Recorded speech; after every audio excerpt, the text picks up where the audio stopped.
فرقەی سێهەم زۆر گرنگە کە ئێستا نەماوە ئێمە بیزانین، چونکە جاروبار ئەو کەلیمەیە بەکارێت گەنج و شەباب نازان ئەو کەلیمە معنای چییە.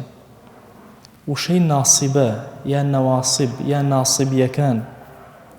ناسیبیەکان فرقەیەک بوون، ئیمامی عەلیان بە فاسق ئەزانی و ڕقیان لە ئالوبەیتی پێغەمبەر ئەبوو صلی الله عليه وسلم و لە ئەهلی سونە و جەماعە نین. فرقەیەک بوون، دروست بوون و ئێستا الحەمدولله نەماوە فکرەکەیان.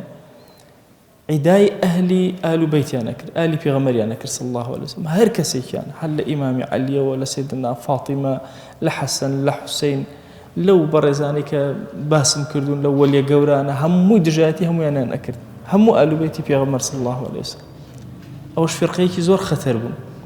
فرقەی ناسیبیەکان لەگەڵ خەواریجەکان یەک فەرقیان هەیە. خەواریجەکان ئەیان و ئیمامی عەلی کافرە، ئەوان ئەیان و ئیمامی عەلی فاسقە. ئەم قسە تەسەوور کەن مەسەلەن چۆن خەڵکێک هەیە محب بۆ ئیمامی عەلی، وردە وردە جیهانی ئیسلامی بەرەوە ئەو ئاڕاستەیە ڕۆشت، خەڵکێک دروست بوو بەعەکسەوە دژ بە ئیمامی عەلی. بۆیە لە زەمەنی وردە وردە کۆتاییەکانی جەعفەری سادقە ئەم فکرەیە هەڵیدا، خەڵکێک هەبوو گوێنی ئەدا بە ئیمامی عەلی، قسەی بەرامبەری ئەکرد، تند بەرامبەری ئەوەسا و خەڵکێکیش هەبوو زیادە ڕەوی ئەکرد بە خوای ئەزانی. ئەمە فتنەیە هاتووەتە ناو ئومەتی ئیسلامیەوە. ئومەتی ئیسلامی و ئەهلی سونە دەبێت زۆر عەقڵانە مامەڵە بکەن. ئەگەر چی سوپاس بەخوا و فکرەی خەواریج بەلاوازی، چونکە خەواریج فکرێکی تەخریبیە، ڕوخێنەرە، هیچ فکرێکی بینایی نییە. بۆیە بە حیاتی بەدرێژەیە مێژوو خەوانی حەزارەتێک نەبووە، دەوڵەتێکیان نەبووە ئیستیقامەی هەبێ.